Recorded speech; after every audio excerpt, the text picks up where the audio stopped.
J'ai une surprise pour vous. Je vous présente mes poumons. Je les ai sortis pour qu'ils prennent un peu l'air. Je vais les amener à la campagne. Parce que comme vous pouvez le constater, ici, on étouffe.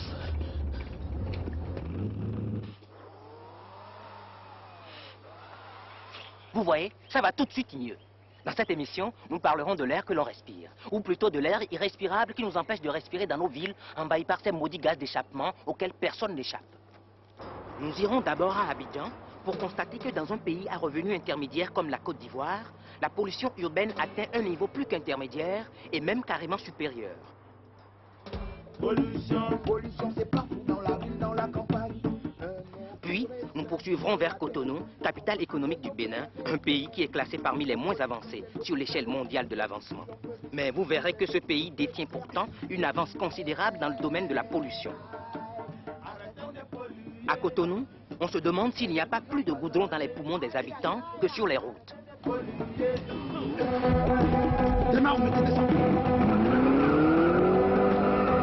Enfin, nous rejoindrons Kofi le taximan dans une nouvelle aventure détonnante, fumante et explosive. Mais tout de suite un coup d'œil, ou plutôt un coup de narine, du côté d'Abidjan.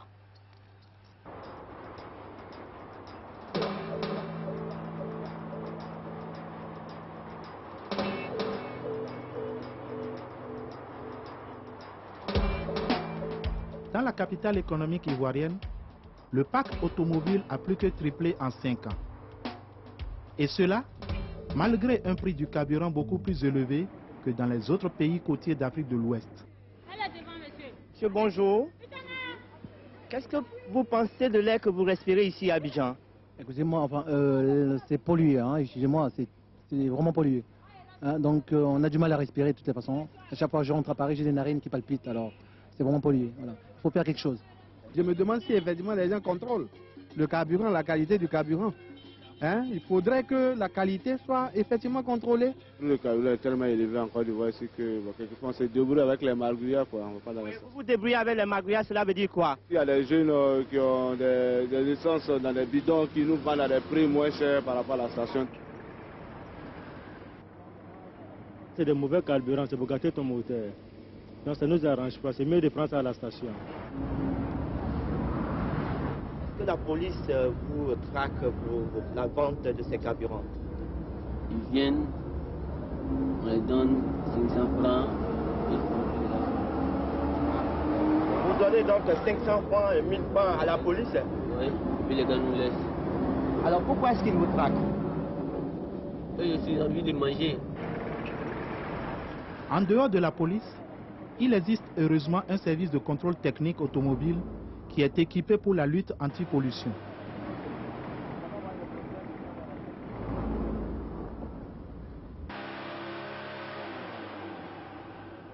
Nous faisons 2 types de contrôle, un contrôle visuel, parce qu'en fait le plus important c'est déjà d'éliminer les véhicules qui visiblement fument beaucoup trop, et ensuite de descendre à un contrôle beaucoup plus fin qui est en fait la mesure. Pour l'instant c'est uniquement un contrôle en station, il n'y a pas d'action pour nous parler sur la voie publique. Sur la voie publique, il faut reconnaître que l'échappement est encore parfaitement libre. Et maintenant, chers voyageurs, bienvenue à Cotonou. Vous êtes priés de déposer vos poumons dans les consignes à bagages, car la respiration au sol est fortement déconseillée. Une moto qui fume, pollution. Une voiture qui fume, pollution. Un camion qui fume, pollution. Une usine qui fume, pollution. Mélange de batterie, de poussière, de ciment, de fumée noire que c'est dément. Quel air pourri que l'on respire. Quel beau cocktail quand on transpire. Pollution, aïe aïe aïe. Ce beau cocktail de pollution a 3 origines. D'abord, les vieux véhicules en provenance d'Europe dont le port de Cotonou est la principale porte d'entrée en Afrique de l'Ouest. Ensuite, les taxis-motos, spécialité locale très pratique mais très polluante. Et enfin, ce carburant mal raffiné importé du Nigeria voisin par des centaines de contrebandiers. On ne pollue pas, nous les émigrants là, nous on ne pollue pas la ville. En tout cas les gros porteurs de camions là, ceux-là polluent la ville. La fumée qu'il y a dans cette ville, ce n'est pas seulement la fumée des motos, c'est également celle des véhicules. De toutes les façons, nous on doit manger, tu comprends, non? Selon moi, pour les camions n'ont pas de problème. Et on va nous dire qu'à cause de la fumée de garer, c'est impossible, on ne peut pas garer. Pollution, pollution, c'est partout dans la ville, dans la campagne. Un air pur et sain sur la terre, comme au temps de nos pères et mères. La pollution, c'est l'hôpital et c'est le si on peut. Et sinon, c'est le cimetière qui est sous terre. Arrêtons de polluer et de nous empoisonner. Aïe, aïe, aïe, arrêtons de polluer et de nous empoisonner. Ça rend la population malade. Ça rend malade les enfants. C'est pollué, c'est pas bien, mais on n'a pas le choix. Des fois, on a la toux, on est enrhumé, on a les maux de tête, on a les yeux rouges, on ne sait pas comment faire. Bon, on est obligé de supporter comme ça. Ça nous intoxique, ça nous rend malade. Surtout quand on se regroupe ensemble là, dans le feu, vraiment on est malade. Un conducteur de mototaxi qui vient voir parce qu'il est continuellement enrhumé ou qu'il y a de l'irritation dans sa gorge, vous comprenez que ce n'est pas facile à guérir, puisqu'il a les médicaments et tout à l'heure il va être encore réexposé. À l'étape actuelle, nous pensons que individuellement, nous pouvons mettre des masques pour nous protéger au feu par exemple. Nous pouvons également consulter rapidement quand nous avons une toux qui dure plus de 72 heures. Quand nous crachons sale, noirâtre ou sanguinolente, c'est à ces précautions que je voudrais exhorter la population pour pouvoir se prendre en charge en matière de santé publique. Ayant été victime de ce problème de pollution, parce que je suis déficient respiratoire, j'ai cherché à savoir, pour rester chez moi, comment il faut trouver une solution. Il faut trouver une solution. On choisit un certain nombre de garages, on reforme, on recycle tout ce corps-là. Et on leur apprend qu'est-ce que c'est, comment on peut régler un véhicule pour qu'il ne émette plus de gaz polluants. Deuxième chose, passer par l'État pour carrément détruire tout ce qui est vieux, obsolète, qu'on ne peut plus régler. Donc ça veut dire les véhicules avant 70, s'ils sont des véhicules de luxe, on les garde. Mais dans le cas contraire, c'est des véhicules qu'on va utiliser pour les taxis ou pour le service public, on les détruit purement et simplement parce que ces véhicules, on n'avait pas prévu des normes anti-pollution, parce qu'au moment où on les construisait, le mot pollution n'existait pas. Alerte générale, nous savons mal, la pollution est là. Et sinon tant pis pour vos poumons, la pollution est là. Alerte générale, nous savons mal, la pollution est là. Eh oui, la pollution est là et nous aussi nous sommes là. Mais si ça continue, nous ne serons plus là, car nous serons au cimetière, 6 pieds sous terre. C'est moi qui vous le dis.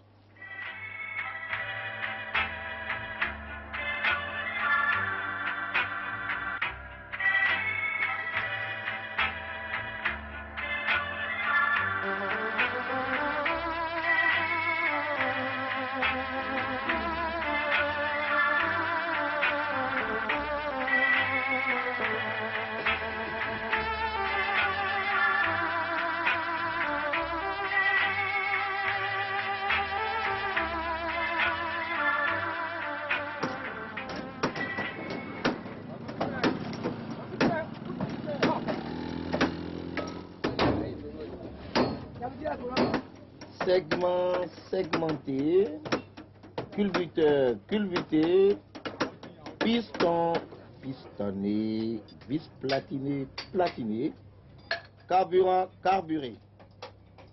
Un total de directeur. Yanti. Ah, petit à petit, vous tombez bien. C'est la facture facturée.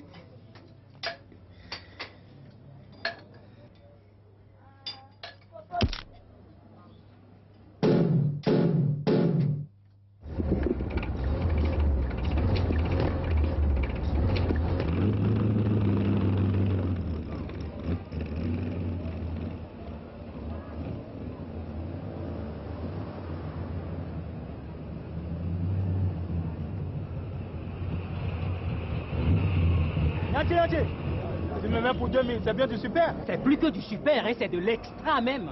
Ça s'appelle kérosène. C'est la même chose qu'on met dans le moteur des avions. Dans les lampes à pétrole aussi? Non mais tu rigoles ou quoi? Avec ça, tu vas filer comme un avion. Plutôt comme une lampe à pétrole, oui. Non mais je t'assure, c'est du vrai, hein. Tu sais, en Arabie Saoudite, il y a des gisements de pétrole. C'est là-bas que tout a été fait. On m'a donné le brevet et puis moi je fais le mélange ici. Ça marche. Bonjour, monsieur.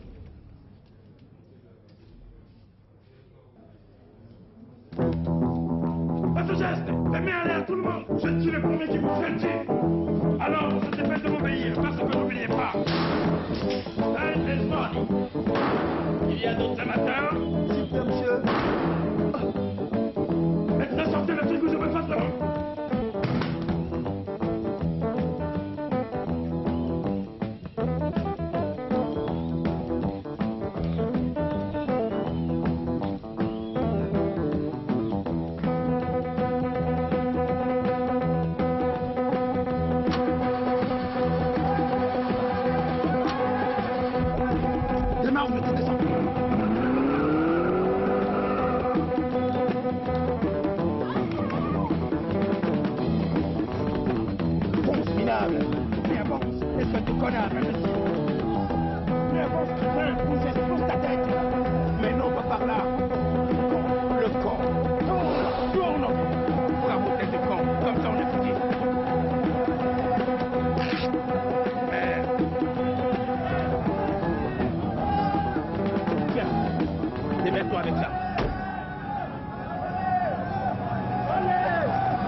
On va lui faire passer l'envie de voler.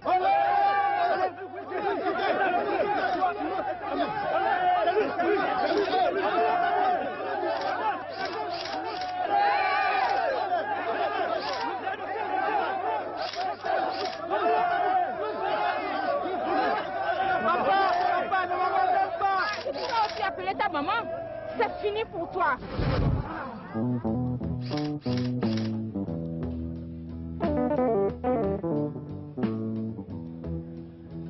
Walay dunya latige kagedende dunya latige kagedende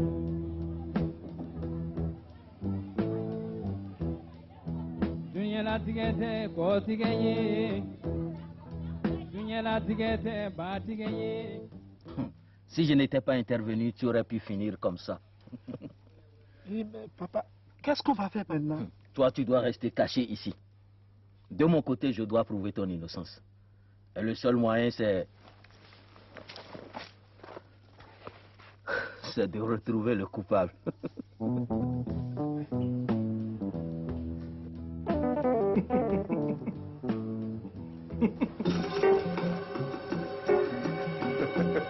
L'auteur du hold-up sanglant de la Golden Bank a échappé à la vindicte populaire dans des conditions rocambolesques. On parle de sorcellerie et de magie noire. Le malfrat a disparu en même temps que le taxi jaune à bord duquel il avait pris la fuite. Selon les témoins, il est facilement repérable avec l'épaisse fumée noire qu'il dégage, ainsi que par sa devise petit à petit. Et maintenant, un intermède musical.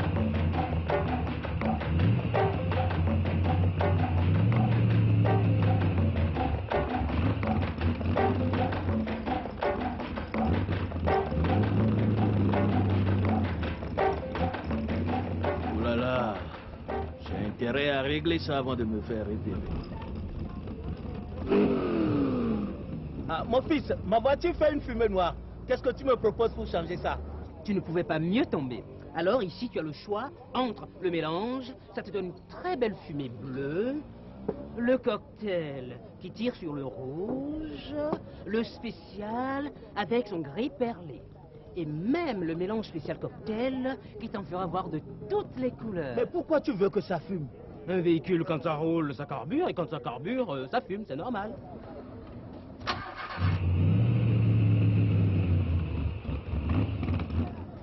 Ça, c'est garçon. Ça fume comme le cigare de Kabila. Ça, c'est macho. Ça fume comme la pipe d'un vieux polygame. Et ça, c'est Viagra. Ça fume fort, comme un délinquant quand on le brûle. Ecomog, Saddam, Charles Taylor. Volcanique, foudroyant, atomique. Et ça, c'est grosse dondon, c'est increvable. Ça, c'est roulette russe. Ça marche qu'une fois sur 6, mais quand ça marche, c'est pour de bon. Ça, c'est Solami. Il y en a même qui en boivent. Mélange tradition, à base de crapaud séché, Saddam, Ecomog, volcanique, atomique, foudroyant. En poudre, à l'uranium enrichi. Dis-moi, mon fils, il me semble t'avoir déjà vu quelque part. Tu sais, le trafic d'essence, c'est une affaire de famille. Là.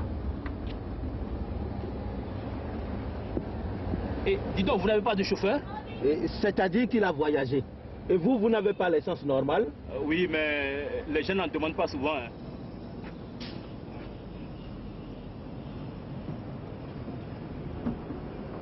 Mais pourquoi ils n'en demandent pas souvent?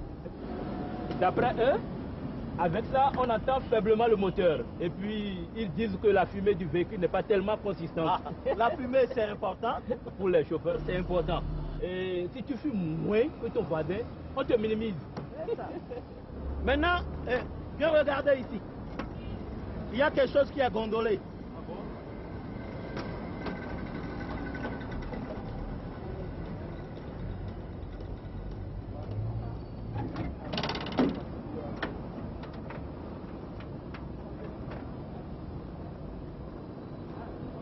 Et c'est le carburateur qui est courbaturé. Ah, j'en étais sûr. Attends, amène-moi la clé 12. Attends, j'ai peut-être ça dans ce fatras.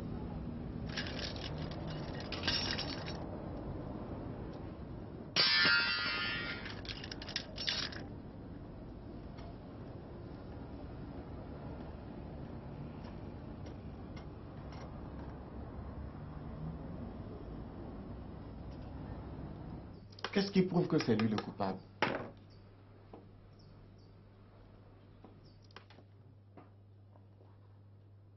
J'ai traité plusieurs affaires dans lesquelles il était impliqué. À chaque fois, il essaie de se dissimuler sous une fausse identité. Mais il utilise toujours les mêmes méthodes. Il est donc facile de les démasquer. Rappelez-vous le complot contre la forêt classée. L'homme de main de la mafia des spéculateurs. C'était lui. Marius Jolicoeur. Ça vous dit quelque chose? Allô, monsieur Médard. C'est Marius. Oui, voilà. Je crois que j'ai trouvé la solution. Je me rappelle en effet, sans la pénurie de bons d'essence, nous aurions été les premiers sur le coup. Et le gang des insecticides. Giacomani et consorts. Couchez-vous.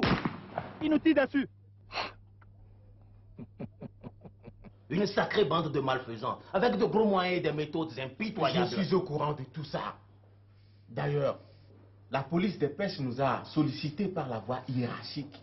J'attends leur rapport d'un moment à l'autre. Mon commissaire, souvenez-vous du cambriolage des pompes funèbres. Momo le tombeur.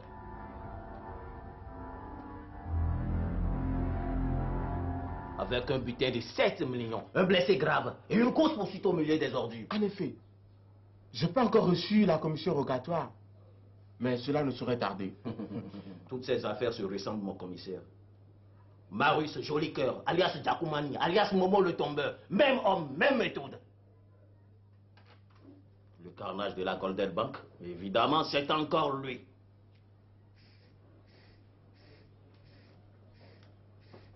Mon cœur te dit je t'aime et ne bat que pour toi. Ah, enfin.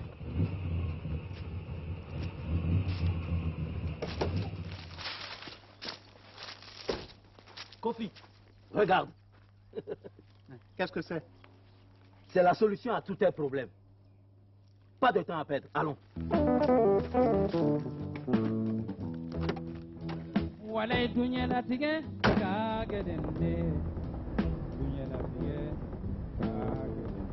Oh papa, vous êtes sûr qu'il va passer inaperçu avec ça? Inaperçu peut-être pas, mais au moins personne ne se reconnaîtra.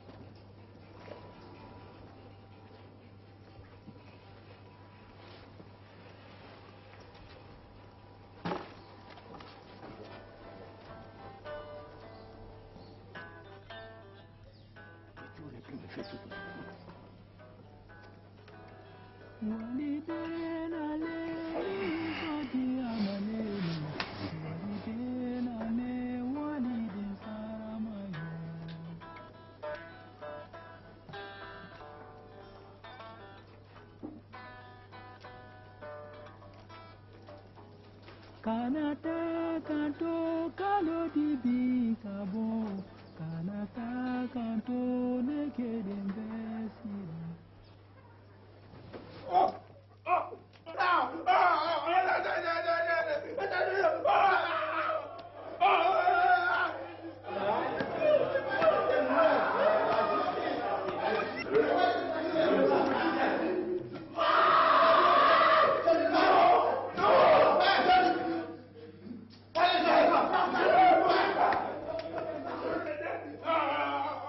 Ah, c'est vous. Les bons d'essence viennent d'arriver. J'ai mis un ordre de mission à la frappe. Nous allons pouvoir commencer les recherches.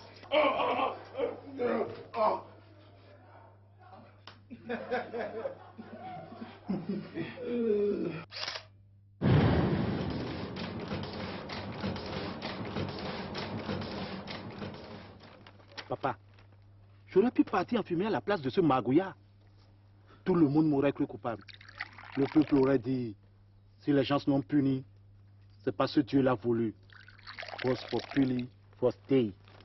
La voix du peuple, c'est la voix de Dieu. C'est un proverbe imbécile.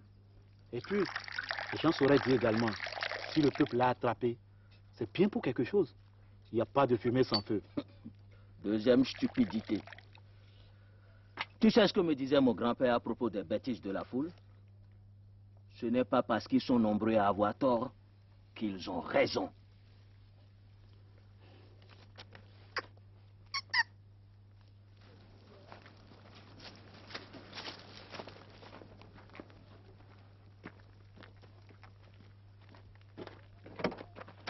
Dieu te bénisse, mon fils. Merci, papa. Papa, vous êtes sûr que vous n'avez rien oublié? Ah.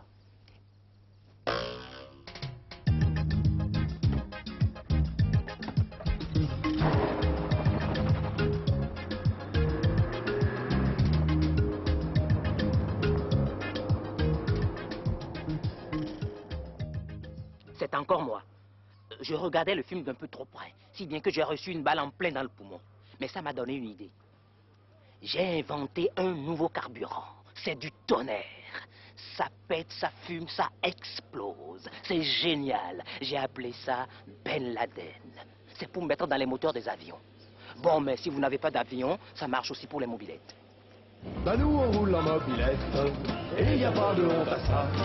Le scooter c'est la vedette, oui mais nous on n'aime pas ça. Pour promener les demoiselles, rien ne vaut la gabrielle. Pour aller bosser, pour aller gâcher et faire la tournée, les petits bistrots c'est bien plus michto, bien plus rigolo, on préfère la mobilette. Nous aussi on préfère la mobilette, mais on aimerait qu'elle pollue moins. Et pour cela, il suffirait de mettre un peu moins d'huile dans le mélange. Au Bénin, il a fallu un décret du gouvernement pour mettre un frein à une consommation d'huile exagérée. Malgré cette mesure, la plupart des motocyclistes restent convaincus qu'il faut doubler la dose d'huile. Je suis très choqué de comprendre que le mécanicien qui répare les deux roues dit à son client, c'est en y mettant beaucoup d'huile qu'il va durer. Or, tout ce qu'il dit là est faux. Il pense que c'est grâce à ça que ça va durer, ce qui est archi faux. Donc nous avons dans Cotonou des tonnes, je peux dire des tonnes d'huile qu'on brûle tous les jours. C'est ce qui fait ces fumées blanches à travers les pots d'échappement des mobylettes, les motos qui sont devenues aujourd'hui des émigrants. C'était notre petit conseil anti-pollution. Pas plus de 5% d'huile dans le mélange de temps. Vous vous en foutez, n'est-ce pas? Vous vous en foutez. Alors maintenant, le conseil médical du docteur Guy Ernest Cao. Continuez comme ça. Continuez. Vous aurez du goudron dans les poumons. Vous aurez du charbon dans la gorge, de la mélasse dans les vaisseaux sanguins, de la gélatine dans les intestins et de l'huile de vidange dans les urines. À vous de choisir. Bonne année, bonne santé.